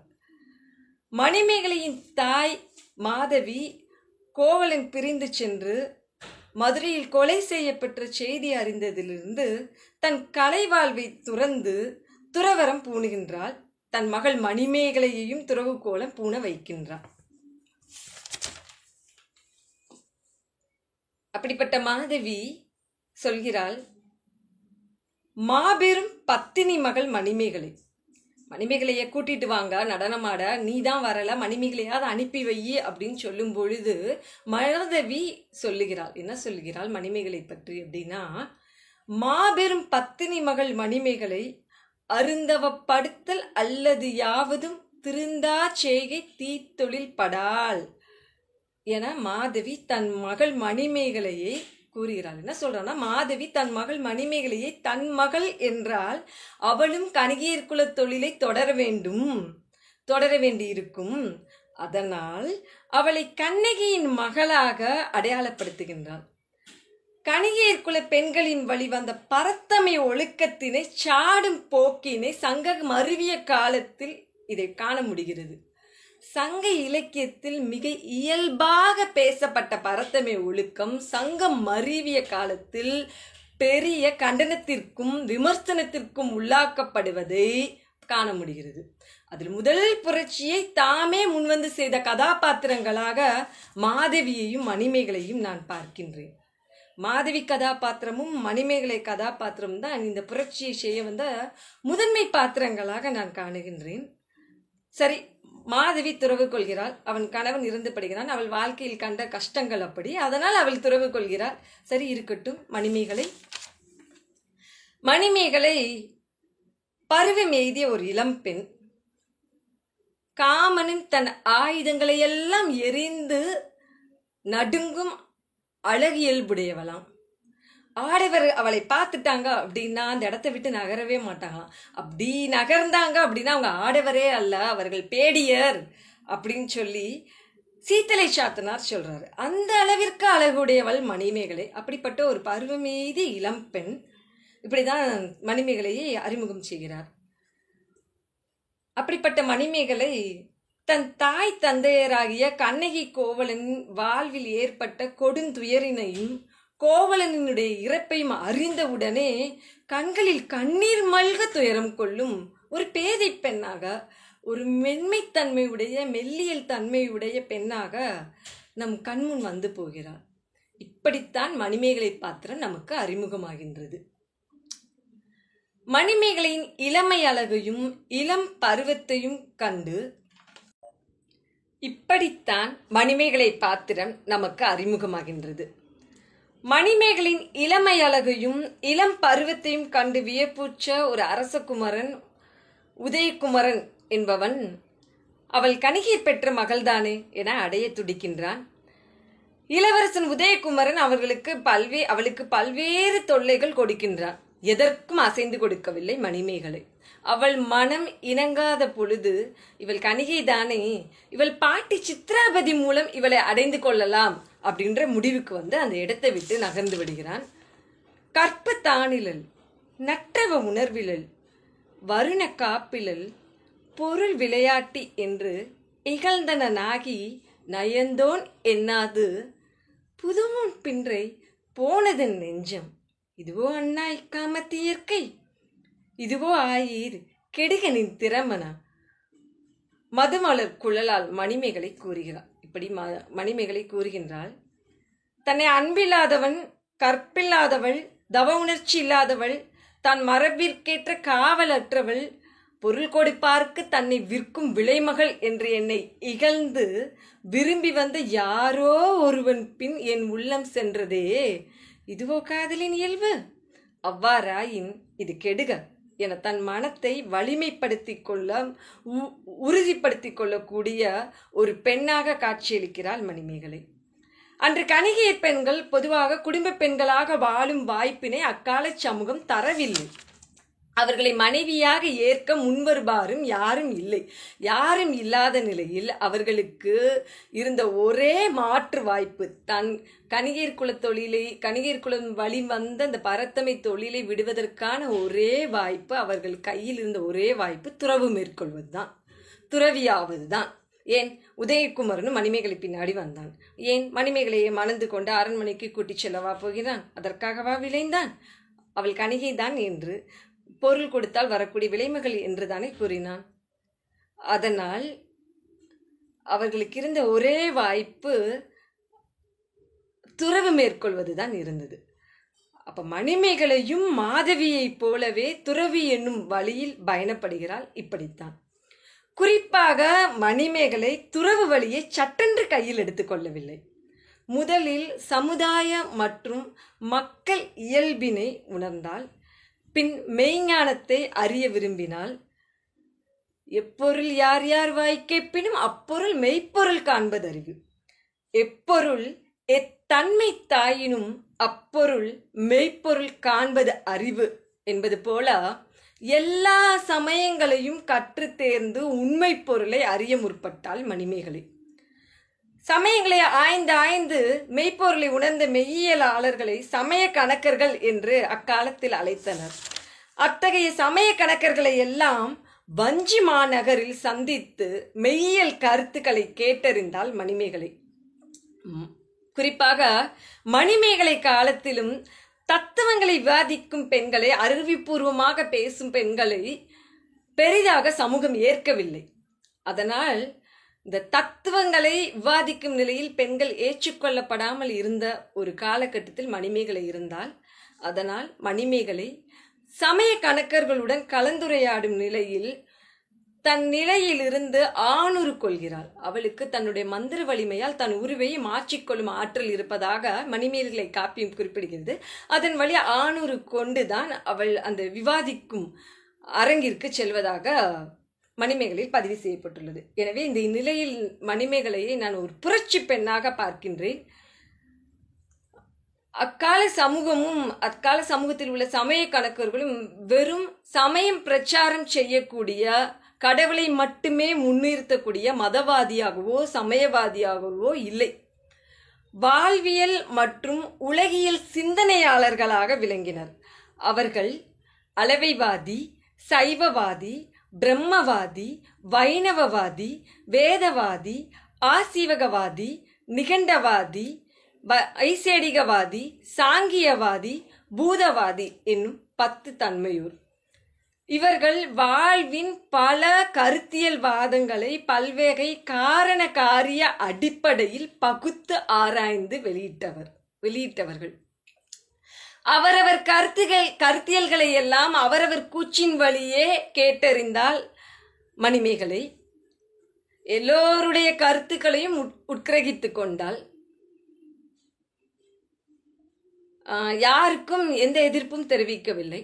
கண்டதே காட்சி கொண்டதே கோலம் என என்னும் பூதவாதத்தை மட்டும் மறுத்து ஏனைய சமயத்தோரின் உள்ள உள்ள மற்ற சமயத்துல உள்ள உங்களுடைய மெய்ப்பொருளை உணர்ந்து நிற்கக்கூடிய ஒரு ஞானம் பெற்ற பெண்ணாக மணிமேகலை அந்த இடத்தில் நிற்கிறார். மணிமேகலை ஒரு பெண் துறவியாக இருந்த போதிலும் மாபெரும் அறச்செல்வியாக அருள் செல்வியாக நிற்கக்கூடிய ஒரு காட்சி தான் போற்றுதலுக்குரியதாக இப்ப வரைக்கும் நம்மளால பார்க்க முடியுது. அது என்ன அப்படின்னா, உணவரம் உள்ளிட்ட பல அறங்களை போதிப்பவளாக இருந்து சங்கம் அருவிய காலத்தில் துறவு நிலையில் ஒரு புரட்சி நிலையினை ஏற்படுத்திய பெண்ணாக பார்க்கிறேன் மணிமேகலை. ஒரு துறவு நிலையிலே ஒரு புரட்சி ஏற்படுத்தியிருக்கா மணிமேகலை. பொதுவா பெண் துறவிகள் இருப்பது சங்கம் அருவிய காலத்தில் ரொம்ப அரிதாக இருந்தது. பௌத்த மதம் முதல் பெண் துறவிகளை ஏற்றுக்கொள்ளவே இல்லை. அது பிற்காலத்துலதான் ஏற்றுக்கிடுச்சு. அதுக்கு மணிமேகலை, மாதவி உள்ளிட்டோர் சான்று. அப்படிப்பட்ட நிலையில் அந்த துறவு நிலையிலும் ஒரு புரட்சியாளராக நான் மணிமேகலையை பார்க்கிறேன். என்ன அப்படின்னா, ஒரு துறவியானவர்கள் அப்படின்னா வீடு வீடாக சென்று ஐயமேற்று உண்டு வாழும் வாழ்க்கை தான் வாழ்ந்தாங்க அப்படின்றத நம்ம நினைச்சுக்கிட்டு இருந்தோம். ஆனா அந்த நிலையிலிருந்து வாழும் வாழ்க்கைன்னு அப்படின்ற விஷயத்துல இருந்து மாறி ஆதரவற்றோர், திக்கற்றோர், மிக பசியால் வருந்தினோர், நோயுடையோர், உணவை எதிர்பார்த்து காத்திருப்போர், இவர்கள் எல்லாத்தையும் அன்பு கொண்டு தேடி தேடி உணவளித்த பெருமை மணிமேகலையினையே சாரும். இல்லை, பெண் துறவி மணிமேகலையினை சாரும். தூய உள்ளம், அன்பு உள்ளம், பெரிய உள்ளம், தொல்லுலக மக்கள் எல்லாம் ஒன்றே என்னும் தாயுள்ளம் தனிலன்றோ இன்பம் என புரட்சி கவி கூறியது போல அத்தகைய தாய் உள்ளமாக மணிமேகலையை பார்க்கின்றேன். அவளுக்கு கோமுகி பொய்கையிலிருந்து அமுத சுரபி என்னும் அட்சய பாத்திரம் கிடைக்கின்றது. அப்பாத்திரத்தில் இட்ட உணவானது கொல்ல கொல்ல குறையாது வளர்ந்து கொண்டே இருக்கும் தன்மையது. பசி பிணி நீக்கலை பேர் அறமாக தன் கையில் எடுக்கின்றாள் மணிமேகலை. பசியை நோய் என காப்பியம் குறிப்பிடுவது மிக மிக மேன்மையான விஷயம். பசி என்னும் நோய் நீங்காவிட்டால் அது கொண்டவனை மட்டுமல்ல, சுற்றி இருப்பவனையும் வருத்தும் வலிமை வாய்ந்தது. பசி கொலை கொள்ளை உள்ளிட்ட அனைத்து சமூக குற்றங்களுக்கும் வித்தாகும். பசி குற்றம் அன்று, அது ஒரு நோய். அதை தீர்க்க வேண்டியது ஒவ்வொருவருக்கும் உள்ள சமுதாய கடமை. அதனால்தான் பாரதியும் தனியொருவனுக்கு உணவில்லை எனில் ஜகத்தினை அழித்திடுவோம் என்றான். எனவே மண்தினி ஞாலத்து வாழ்வோர்க்கெல்லாம் உண்டி கொடுத்தோர் உயிர் கொடுத்தோரே என பசிப்பினி நீக்கும் பேரறத்தை கை கொண்ட அறமகளாக திகழ்கின்றாள் மணிமேகலை. இத்தகைய மணிமேகலை அறத்தான் வருவதே இன்பம் என்பதை நன்கு உணர்ந்தவள். அறம் செய்ய விருப்புடைய மாது. அவள் அறம் குறித்து குறிப்பிடுகையில், அறம் எனப்படுவது யாதென கேட்பின் மறவாதி இது கேள், மண்ணுயிர்க்கெல்லாம் உண்டியும் உடையும் உரையிலும் அல்லது கண்டது இல்லை அப்படின்னு சொல்லிட்டு போயிடுறா. மணிமேகலை அறம் செய்யக்கூடிய அறச்செல்வியாக இந்த இடத்தில் நம்ம பார்க்கிறோம். அதுக்கப்புறமாக மணிமேகலையின் துறவு நிலையை கண்ட உதயகுமரன் மணிமேகலையிடம் ஒரு கேள்வி கேட்கிறான். நீ தவக்கோலம் பூண்டது எதற்காக அப்படின்னு கேள்வி கேட்கிறான். அப்பொழுது மணிமேகலை, இவன் தன் முற்பிறப்பில் கணவனாக இருந்தவன் தானே அப்படின்ற விஷயத்தை தெரிஞ்சவளாக அவனை வணங்கி நின்று அவனுக்கு பதில் சொல்றான். பிறத்தலும் மூத்தலும் பிணிப்பட்டு இரங்கலும் இரத்தலும் உடையது இடும்பை கொள்கலம், மக்கள் யாக்கை இதுவென உணர்ந்து மிக்க நல்லறம் விரும்புதல் புரிந்தேன் என கூறுகின்றாள். பிறப்பு, முதுமை, இறப்பு இதெல்லாம் உடையதுதான் வாழ்க்கை. இந்த உடம்பு இருக்கே, இந்த உடம்பு என்ன அப்படின்னா, துன்பத்தை இட்டு நிரப்பும் கொள்கலமாக இந்த மனித உடல் விளங்குகின்றது. அதனால் நல்ல அறத்தை தழுவும் தவ வாழ்வை விரும்பி ஏற்பதாய் தான் சொல்லுகிறாள். இந்த இடத்துல காப்பியத்தின் தொடக்கத்தில் ஒரு பக்குவமற்ற ஒரு இளம் பெண்ணாக வலம் வந்த மணிமேகலை பௌத்த அறத்தை தழுவும் ஒரு துறவியாக மட்டும் நம்மால் பார்க்க முடியும். இந்த இடத்தில் பொதுவாக காப்பியத்தின் தொடக்கத்தில் மணிமேகலை நம்ம பார்த்ததற்கும் இதற்கும் சற்று வேறுபாடு இருக்கிறது. காப்பியத்தின் தொடக்கத்தில் ஒரு பக்குவமற்ற இளம்பெண்ணாக வலம் வந்த மணிமேகலை பௌத்த அறத்தை தழுவும் ஒரு துறவியாக மட்டுமல்லாமல் மனதளவிலும் ஒரு முதிர்ந்த பெண்ணாக தாயாக உருப்பெறக்கூடிய நிலையை நம்மால் காண முடிகிறது. அடுத்த நிகழ்வாக உதயனின் தந்தை, அவன்தான் நாட்டு மன்னன். இவன் மணிமேகலையினுடைய அளப்பரிய ஆற்றலை எல்லாம் அறிந்து கொண்டு அவளை அரண்மனைக்கு வரவழைத்து ஒரு நாட்டு மன்னனாக அவளிடம் அறிவுரை கேட்கிறான். நான் என்ன செய்ய வேண்டும் அப்படின்னு. அவ சொல்றா, சிறைக்கோட்டத்தை எல்லாம் அழித்து அறக்கோட்டமாக மாற்ற வேண்டும் அப்படின்னு சொல்றா. உடனே அவ சொன்ன மாதிரியே அறத்தை முன்னிறுத்தக்கூடிய அறவோர், அறப்பெரியோர் இவர்களை எல்லாம் வைத்து அறத்தை நிலைநாட்டக்கூடிய அறச்சாலையை அமைத்து விடுகிறான் மன்னன். பொதுவா ஒரு சில சமூக கொடுமைகள், சமூக நீதி இழப்புகள், தவறுகள் இது எல்லாமே நடவாமல் இருக்கணும் அப்படின்னா ஒரு சமூகத்துல அறவழியில நடப்பவருடைய அறவுரைகளை கேட்டும் அவர்களுடைய தவ வாழ்வின் நோக்களும் தான் மேம்படுத்தும். அப்படிப்பட்ட ஒரு தொலைநோக்கு பார்வையுடன் உணர்ந்த ஒரு பெண் மணிமேகலை. அதை துணிச்சலாக மன்னனிடமே வெளிப்படுத்தி சிறைச்சாலையை அறச்சாலையாக மாற்றிவிடுகிறார். இதற்கு பின்னர் நடந்த நிகழ்வு, உதயகுமரன் வித்யாதரன் வாளால் கொலையுண்டு இறந்து விடுகிறான். இது மணிமேகலையால தான் நிகழ்ந்தது அப்படின்னு சொல்லிட்டு மன்னன் அவளை சிறைச்சாலையில் அடைத்து விடுகிறான். உதயகுமரனுடைய தாய் ராசமாதேவி மணிமேகலையை சிறையில் இருந்து விடுவித்து அவளை தன்னுடைய அரண்மனைக்கு அழைத்து சென்று அவளை பார்த்து கொள்வதாக கூறிக்கொண்டு அவளை பல தொல்லைகளுக்கும் கொடுமைகளுக்கும் உட்படுத்துகின்றாள். அவளுக்கு நஞ்சு கொடுத்து, அதுக்கப்புறம் புழுக்கரையில் அடைத்து, சில கயவர்களால் அவளை கற்பழிக்க சொல்லி, இப்படி பலவிதமான தொல்லைகளை அவளுக்கு கொடுக்க முயற்சிக்கிறா. ஆனா மணிமேகலை எந்த துன்பத்திற்கும் உள்ளாகவில்லை. அவளுடைய மந்திர வலிமையாலும் தவ வலிமையாலும் தன்னை தற்காத்துக் கொள்கிறாள். அதில் இருந்தெல்லாம் தப்பித்து விடுகிறாள். இதை அறிந்த ராஜமாதேவி மணிமேகலையுடைய தவ வலிமையும் மந்திர வலிமையும் உணர்ந்து கொண்டு அவளிடம் மன்னிப்பு கேட்கிறாள். வருத்தத்துடன் மன்னிப்பு கேட்டு தன் மகனின் இறப்பிற்காக மீண்டும் அழ ஆரம்பிக்கிறாள். அப்பொழுது மணிமேகலை ராசமாதேவியிடம் கேட்கிறாள், நீ எதற்கு அழுகிறாய்? உன் மகனின் உடலுக்கு அழுகிறாயா, உயிருக்கு அழுகிறாயா? உடலுக்காக அழுதாய், அது இடுகாட்டில் யாரோ இட்டு விட்டனர். உயிருக்காக அழுகிறாய் என்றால் அதற்கு அடுத்த வினையை செய்வதற்கு அந்த உயிர் தயாராக புறப்பட்டு விட்டது. ஒருவேளை நீ உயிருக்காக அழுதாயானால் எல்லா உயிரையும் ஒரே போல் எண்ணி அன்பும் இரக்கமும் கொள்க, அதுதான் உன் கடமை அப்படின்னு சொல்லி அவளுக்கு அவளுடைய கடமையை அறிவுறுத்தக்கூடிய ஒரு பெண்ணாக வருகிறாள். இந்த இடத்தில் நான் மணிமேகலையை திருவள்ளுவரின் திருக்குறளுக்கு சான்றாக, இன்னா செய்தார்க்கும் இனியவே செய்யாக்கள் என்ன பயத்ததோ சால்பு அப்படின்ற மாதிரி திருக்குறளுக்கு சான்றாகி விடுகின்றாள் மணிமேகலை. அவளுக்கு தன்னிடம் ஆக்கக்கூடிய அழிக்கக்கூடிய மந்திர வலிமை இருந்த பொழுதிலும் கூட தன்னை தற்காத்துக் கொள்வதற்கு மட்டுமே அதை பயன்படுத்தி கொண்டாலே தவிர அதை பிறரை அழிக்கவோ இல்லை தன்னை தாக்க வந்த அரசியையோ பிறரையோ தன்னை துன்புறுத்தக்கூடிய கொடியவர்களை அழிக்கவோ அவள் ஒருபொழுதும் முனைந்ததில்லை. தனக்கு அந்த மந்திர வலிமை இருந்த பொழுதிலும் அதை எப்படி ஒரு சமூக பொறுப்புடனும் சமூக கடமையுடனும் கையாளக்கூடிய ஒரு பெண்ணாக நான் பார்க்கிறேன் மணிமேகலையை. இதுவரைக்கும் பொதுவாக சமுதாயத்தில் இருந்த பழக்க வழக்கங்களை கட்டுடைக்கும் பெண்ணாக மணிமேகலை திகழ்கின்றாள். அவள் நல் மரபினையோ இல்லை பெண் பண்பினையோ அவள் கட்டுடைக்கவில்லை. சமுதாயத்தில் மலிந்திருந்த தேவையற்ற மூட மரபுகளையும் மூட பழக்கங்களையும் மூட நம்பிக்கைகளையும் தன் அறிவுத்திறத்தினால் கட்டுடைத்து செல்லும் பெண்ணாக, நிமிர்ந்த நன்னடையும் நேர்கொண்ட பார்வையும் கொண்ட ஒரு புரட்சி பெண்ணாக மணிமேகலை என் கண்ணுக்கு தெரிகின்றாள். சுடச்சுடரும் பொன் போல் ஒளிவிடும் துன்பம் சுடச்சுட நோக்கியிருப்பவர்க்கு என்னும் குரலின் இலக்கணமாக துன்பம் பல அடுக்கி வந்த பொழுதும் அதனால் தன் நிலையை, தன் கொள்கையை, அறிவை மேம்படுத்தி கொண்டு செல்லக்கூடிய ஒரு பெண்.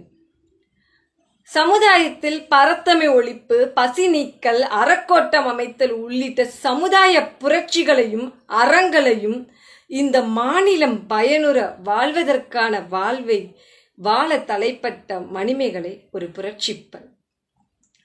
பசியும் பிணியும் பகையும் நீங்கி வசியும் வளனும் என்னாலும் சுரக்க வேண்டுகின்றேன். நல்லதொரு வாய்ப்பிற்கு நன்றி. தங்களின் அதீத சிந்தனையில் அழகான வரிகளால் எளிய வார்த்தைகளில் அழுத்தமான கருத்துக்களை காப்பிய பெண்கள் அரங்கில் உளவியல் நோக்கில் கண்ணகி என்ற தலைப்பில் நல்லுரை வழங்கிய முனைவர் மு. ஜோதிலட்சுமி, இணை பேராசிரியர், பிஷப் ஹீப்பர் கல்லூரி, திருச்சி. புரட்சிப்பெண் மணிமேகலை என்ற தலைப்பில் புரட்சி கருத்துக்களை வழங்கிய திருமதி மா. பொற்கொடி, உதவி பேராசிரியர், அல்ட்ரா கல்லூரி, மதுரை. மற்றும் மாதவியின் மனதோடு என்ற தலைப்பில் மாதவியின் மனக்கருத்துக்களை வழங்கிய முனைவர் நே. சுதா, உதவி பேராசிரியர், அரசு கலை மற்றும் அறிவியல் கல்லூரி, சிவகாசி. பேராசிரியர்கள் அனைவருக்கும் நெஞ்சார்ந்த நன்றி. உயராய்வு மற்றும் வேல் அலைவரிசையின் இந்த காணொளியை கண்டு மகிழ்ந்த ஆசிரியர்கள், மாணவர்கள், சான்றோர்கள் மற்றும் பயனர்கள் அனைவருக்கும் உளமார்ந்த நன்றியை உரித்தாக்குவது உங்கள் முனைவர் கயல்விழி. நன்றி. இந்த நிகழ்ச்சி உங்களுக்கு பிடிச்சிருந்துச்சுன்னா விரும்பவும், ரொம்ப பிடிச்சிருந்துச்சுன்னா பகிரவும், ரொம்ப பிடிச்சிருந்துச்சுன்னா கருத்து பெட்டியில் கருத்துக்களை போடவும். நன்றி, வணக்கம்.